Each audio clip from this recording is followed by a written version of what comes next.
All right, gang. This is a long-awaited podcast. This is our Ashler Hills Pickleball Park update. And we're still talking about Scottsdale North, but maybe we'll get to that later. But we've got Nick Molinari from City of Scottsdale Community Services. He's going to give us an update on where we're at with the park, maybe a little history, where we came from and where we're at. Nick, thanks so much for being here. You're welcome. I'm happy to be here. Thanks for having me. So yeah, we're very excited about Ashler Hills and the construction of the park, which we expect to start in the next couple of months. And the park actually has been in Scottsdale's plans for 25 years. So it's really it's a great feeling to get to this point now where we know we'll start construction. No, that is great. And then maybe go back. We were talking before about it's an interesting deal. It actually started. It's a 17-acre piece of land. Mm-hmm. And at one time, it was including a library and some other stuff, right? Yeah. I think prior to the 2000 bond, there were plans to put a park, a small neighborhood park, a branch library, and then a small performing arts center there on that site. So the project, the Ashler Hills Neighborhood Park project, was included in our Scottsdale's bond in 2000, was not built as a result of just economics. So it was all included again in 2019, and that's where we are now. So really excited about it. It's going to be a beautiful park. Yeah, can you put up that picture? I'll show you the sign. There was a sign up there for 20 years. I watched. Yeah, there we go. There it is. Whoop. There it is. Yeah, it was called Savannah Village Park. So there was a point where someone was asking me about Savannah Village Park and when are we going to, and I said, I have no idea what you're talking about. I've never heard of Savannah Village Park, but up in that area, we have a really cool project called Ashler Hills Neighborhood Park. And then I came to find out that it was referred to as Savannah Village Park. So yeah. There was actually two substantial signs there for 20 years. Couldn't wait to see what happened. I wonder where those signs are now. Yeah, that's a good question. That's a good question. That'd be cool to know. That would. Really. Mark that down. We're looking for that. But so where we're at now, is that getting ready for the, not de-veg, but they're marking plants? So right now they're marking plants, and they will start, I believe we're still scheduled to have construction fencing go up after the Labor Day holiday. So construction fencing will go up, and then they will start their native plant salvage, basically, where they'll mark all of the native trees. We'll create a nursery. We'll keep all of those trees that are viable on site, and they'll be included in the landscaping for the park. So we do that with all of our North Scottsdale parks, and really all of our parks, but our North Scottsdale parks specifically, where we have cactus and we have saguaros and things that are relevant to the landscape. Yeah, and just for those of you who haven't been here a long time, that part of North Scottsdale is as an ESLO designation to it, the environmentally sensitive land ordinance. Mm-hmm. And so you don't just go in, bring in a Cat 9 bulldozer and knock it down. You carefully box the substantive plants, put them into a kind of a nursery, set them to the side, protect them the whole time, and then return them to the natural environment. Yeah. The tree salvage is interesting, and I don't have all the details on it, but there's the schedule follows the migration of birds. So there's a window where you can do native tree salvage, and you have to wait till after a certain point where the migration of birds have left, so there's no nests or eggs. And so it's an interesting process, but it's exciting because when we get to that process, we always know we're about to start a project or about to break ground on a project. That's the exciting part. Yeah. Yeah, not to belabor it, but it's even more interesting than that. I did a video on it we should put up too, but like the Palo Verdes, if you don't set them in exactly the same orientation to the sun, they'll burn. Yeah. They'll actually sunburn. And so there's a lot to it. This is not a cheap process. You should know Scottsdale is committed to keeping the desert, because that is the best part of North Scottsdale. Yeah, and this park really reflects that. So the design of this park really is intended to blend with the surroundings, with the natural desert environment of this neighborhood. So, and we're pretty proud of the design. Yeah, if we got some of those pictures. And so that's been there. Really get a good sense of what it'll look like. And so since this was funded, let's face it, that was 2019 when 2019. and inflation has been crushing Through the since roof. then. Yes. So is that going to get compromised?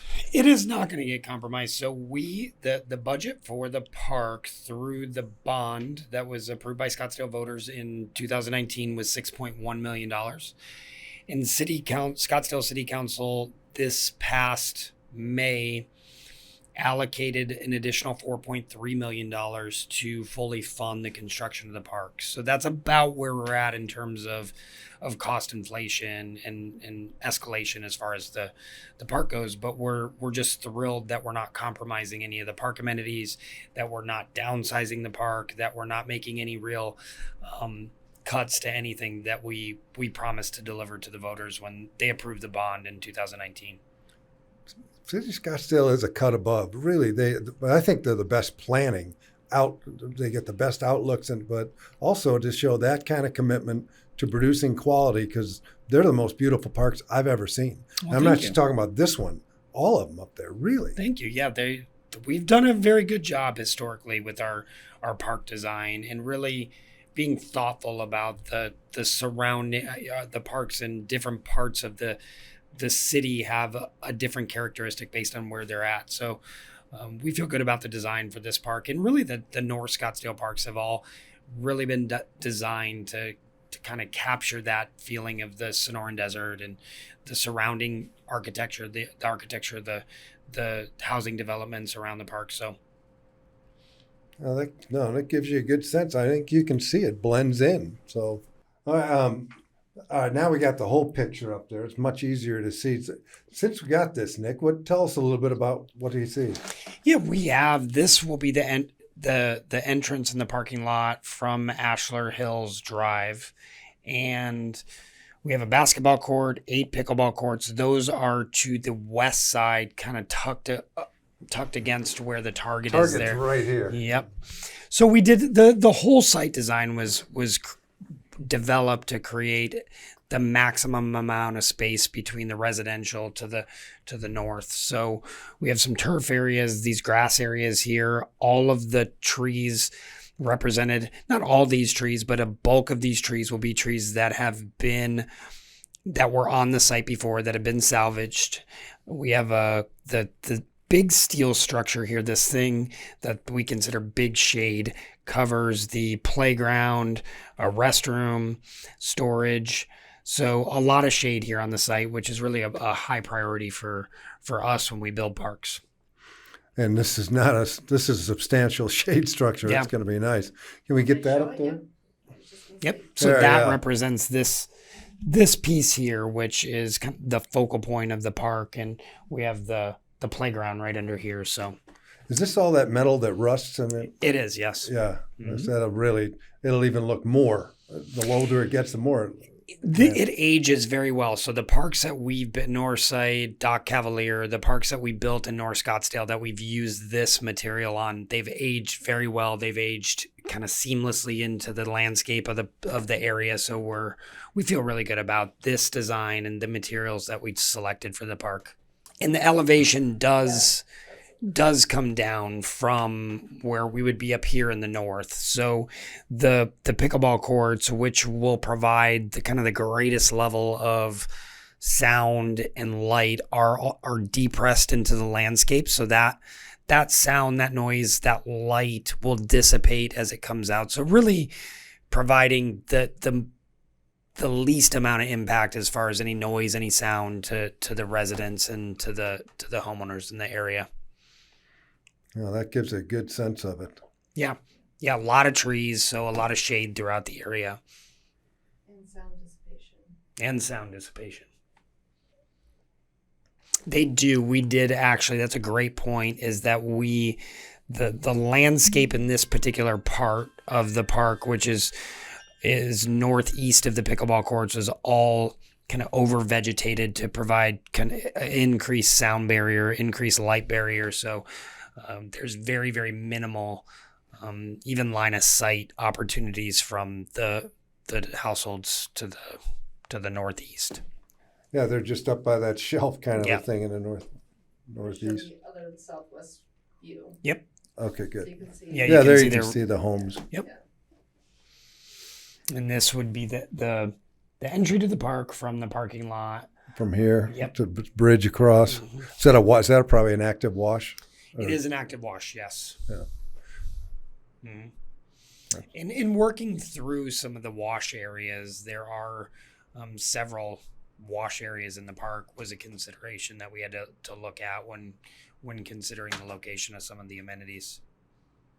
But it's nice because there'll be walking trails to the north that'll connect to these spaces out here, so easy access from the neighborhoods.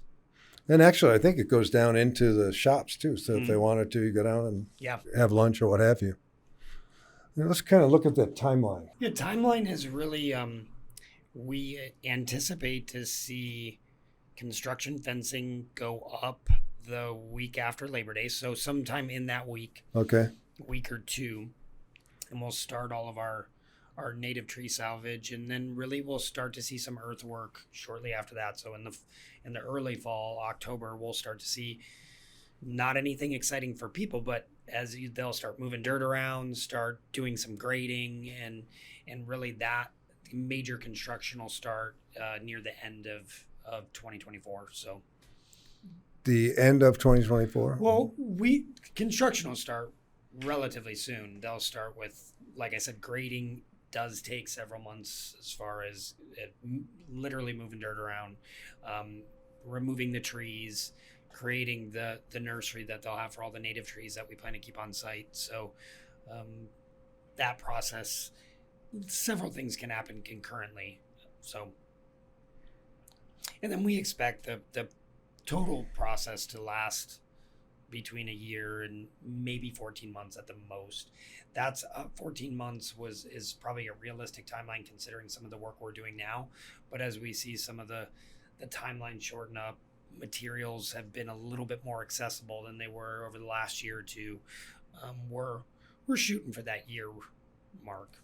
Do they actually buy those now and store them somewhere, or are they? That's a good point. We have not bought any of the materials yet for this particular park, but for some of the projects that we do, we are sourcing materials early in design.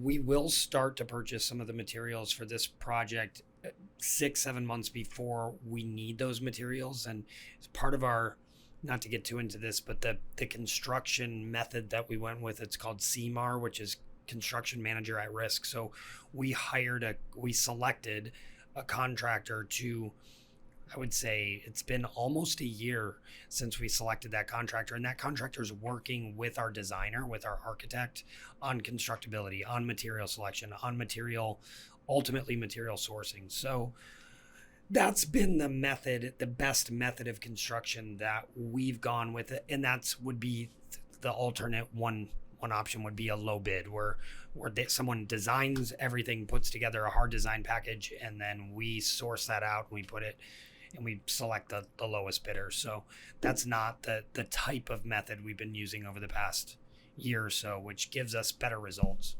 Makes sense. So right there, the final one is grand opening and celebration. That's winter, maybe spring of? Maybe spring 2025. Could be winter 2024. Yeah, we have grass areas at the park, but the grass areas are not massive. But they're enough area. It's enough area for people to walk their dogs and for kids to play, which is great. There will be some natural rain harvesting through that area, which is pretty cool. And hard to talk about rain right now in the summer when we haven't had any during a monsoon season, but a little bit different. Right now we're working on a sports complex up north off of Bell, and the availability of acres of sod is something that impacts the timeline, and we won't have anything like that with Ashler Hills. Would you sod that, or would they just sprig it? Or? We'll use sod with Ashler Hills. And you'd anticipate they'll overseed that? No. Or do you know? No? No. No, we likely will not overseed. And I would say we won't overseed unless there's a compelling. In fact, that's probably unusual for a park, isn't it? So we do not overseed. Generally speaking, we don't overseed our parks. We overseed some specialty areas within our civic centers overseeded, and then any major league sports. So our Scottsdale Stadium, there are a handful of spots that we have overseeded off and on, but with the drought, we're in phase 1 of our drought program right now, of Scottsdale's drought management program. If we move into phase 2, phase 1 really kind of knocks out all of the overseeded areas. So we're looking at kind of minimizing the amount of space that we overseed to the greatest degree possible. But normally in all of our neighborhood parks throughout Scottsdale, we don't overseed those anyway. We let the grass go dormant. That makes sense. Yeah. And the equipment, as you were talking about the process, can you get the picture of the we had talked before about the outdoor exercise equipment, maybe being multi-generational. Yeah. Where are you at in that process? Have you even thought about it? Yeah. So our contractor right now is accepting proposals from a number of companies that do outdoor exercise equipment. And we've had some exciting conversations with some vendors about some equipment. The equipment gets better and better. This type of equipment, even since the time that we started to look at design after 2019, the quality of the outdoor exercise equipment has improved significantly. So we think we're going to be able to have some really cool pieces out there. And I think probably 5 or 6 really nice pieces that are at the park. So, and that's along with a component that is the normal, more for kids kind of a thing. A playground. Yeah, there will be a full playground. And the playground will be underneath the shade system. We anticipate that all the exercise equipment will be shaded as well. No, that's going to be great. Yeah. Yeah, and really, this will be the first park that we do something like this with outdoor adult-focused exercise equipment. And I expect that it'll be something that we do that'll be maybe a standard that we go with in future parks. And as we redevelop parks, that's likely something that people really, really value. So we're looking forward to seeing what this looks like when we ultimately source a vendor and then when the park is done. We did a video, Scott. What? We did the video. Yeah, we did. We did a video on that, and I think we talked about it at one point. And for you folks that didn't hear that, the zip code where this park is going to be is the highest percentage of baby boomers in the United States. So we've always thought that maybe the park should reflect that. Yeah. Sounds like it's gonna on some level. Absolutely. Awesome. Yeah. And then really all the other amenities, a really good mix of amenities in considering the area, the pickleball courts, obviously, the basketball court, the playground will have the adult exercise equipment, but then a lot of just passive area for people to spend time outdoors, which really has become, it's interesting, the just access to open space and in our parks, our preserves since COVID has exploded in popularity, and this value of just being in open space. You kind of think about, and we get really hung up on amenities and pickleball and basketball and what's the playground going to look like. But since the pandemic, this idea of being able to be outdoors, to be in an open, safe outdoor space is something that's been of incredible value to people. So, yeah, a lot of really good space here in this park. Well, that's going to be gorgeous. That's a big part of it. Then I don't know if we put this in there, but just the overall view from our end, it's been such an interesting process. Has this been kind of an unusual process for you, this park, or normal, or? In Scottsdale, nothing is really, really easy. And part of that is we really value community input. So our goal is to end the end goal for projects to be a compromise in the community, a compromise between the neighborhoods and stakeholders. And this is probably the best example of it. We took an extra year of community input for this project. So a full year of going out and doing extra outreach, doing virtual open houses. This was during the kind of that COVID time. So we did a lot of our outreach virtually.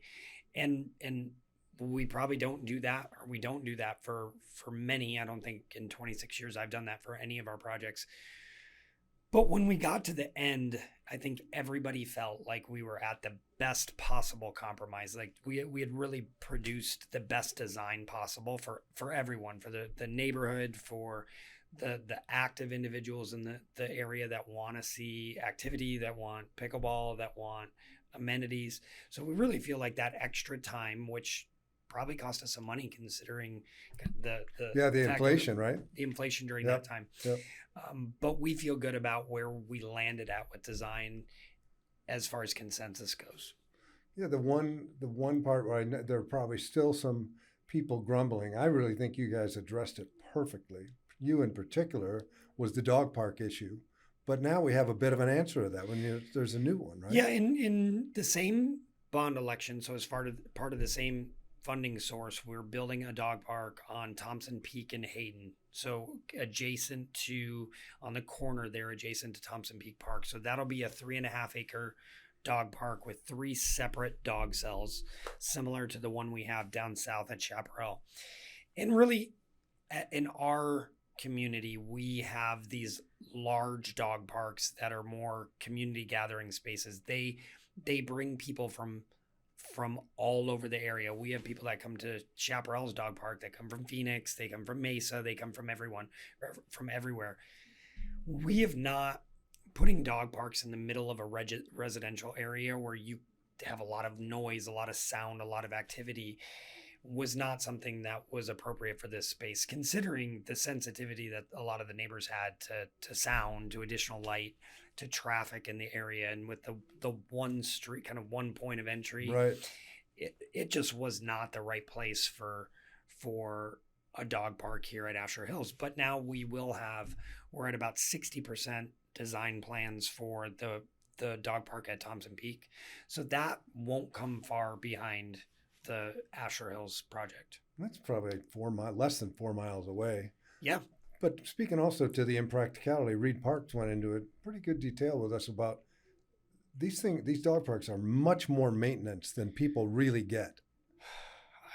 We could have a whole session. We could have a whole podcast on dog park maintenance, because it's almost an impossibility. And one of the things that we're looking at with Thompson Peak, and we don't know where we're going to land, so it's not anything that your viewers or your listeners can count on, but we've been looking at alternate surfaces. In other parts of the country, they use other surfaces other than grass. They use the most utilized surface is wood chips. Wow. And part of that is the amount of time that the grass is not able to be used. We see significant downtimes after rain events. But just when you consider hundreds, if not thousands of little dog feet a week on grass, combined with running dogs, dog urine, all of that, to keep healthy grass is almost an impossibility. In our dog park down south, we every summer just have to tear out all the sod, resod it, rebuild it.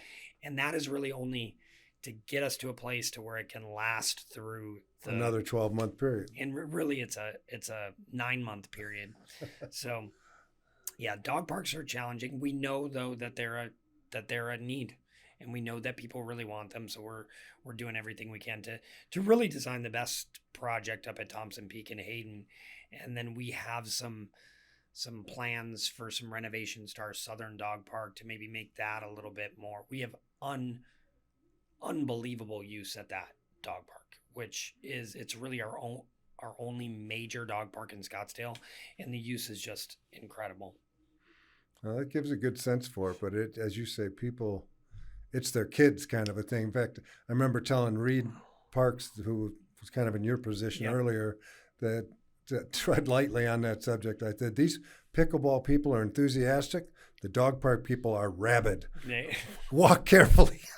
When really since 2019, we've seen an explosion in demand for dog parks, and that COVID puppy, everybody buying that's real.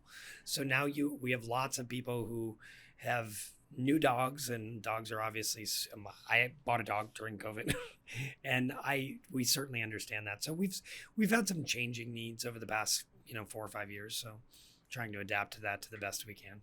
That's awesome. Let me see what we haven't touched on. I was going to maybe go into the new park, but since you got you here, they've just been seeing now the Giants are going to be moving on to Papago. Yeah, they've moved. It's happened? So we have a couple of different master planning projects that are going on right now, and I'll speak to Indian School Park. We have a master plan that we're working on right now, and anybody can submit input to that by going to indianschoolpark.com.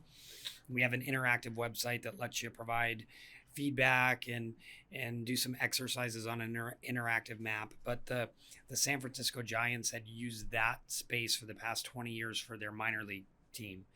And they moved to a new complex at Papago, really McDowell and 64th Street, about 18 months ago. So that prompted a need to take a look at that park. But really, it wasn't just the Giants leaving. That park was built in 1980. It was built before the Americans with Disabilities Act. So from an ADA perspective, the contours in the park within the washer are dated and need some upgrading. But the facilities within that park are all aging too significantly. So you're talking 43 years, and some are showing their age. So you have a number of things that happened at the same time. The Giants leaving and vacating this area, a clubhouse that was built for the Giants, and then these areas, these kind of facilities that are aging, and the general parks, accessibility. So we're doing a master plan right now of that space, and we're doing that in line with our park system-wide master plan, which is happening right now too. So that's a big deal for us. It's a cool opportunity, and pickleball will be a big part of it. I'm sure they'll be. The feedback we've heard so far has been heavy in pickleball, so we will see some pickleball come out of this planning process for sure. And I don't think I mentioned it, but just ScottsdaleAZ.gov, and then just search for Ashler Hills Park, and you can see all these pictures. And then IndianSchoolPark.com is the independent website for that project. And really, if you want to provide input there, we have a website called ShapeScottsdaleParks.com. And that's our system-wide master plan website. A number of really awesome tools on that website where there's a budget tool where you have a certain amount of money and you can budget out your park system. We have a big idea area where you can share your input about any big idea you have for Scottsdale Parks. There's an online feedback system, but we have this interactive map where citizens can provide feedback about areas and existing parks in Scottsdale, which is really cool. But pickleball is what we've heard a lot of. Sure. So, and we know. But I would mention you guys. We've been through this whole. I've never been through this process before with a city, but I've been blown away at how you guys have been right there with us, talking to us the whole time, up front. Everything was done first class. If you're interested in this kind of stuff, you should go give them your feedback, because I honestly believe you listen. Yeah, thank you. We appreciate that. We do listen, and every once in a while there's some timelines that end up being a little bit longer than we'd like, but that generally results in better projects. It does. And one of the things that we're really proud of here is where the pickleball courts are, where the activity spaces are at Ashler Hills, are in the best possible location for the design of the park and for the neighborhood. And that's what we're trying to do with all of our parks. So when we get feedback from time to time about, well, why don't you take those tennis courts and make them pickleball courts? And depending on where they're located, that's not always the best idea for everyone. So. No, I mean, you guys put a lot of thought into it, and I do agree that this park turned out pretty perfectly. Yeah. Well, thank you. Yeah, we're really excited about it. We can't wait to get started. Well, and that really wraps it up. If anything changes, let us know. We'll have you back for that again. But otherwise, we'll look to. Will you be going to the grand opening probably? Of course. Yeah. Yeah. Well, that'll probably be our next podcast at the opening. But thank you so much for coming out, Nick. Me, Scott. Appreciate it.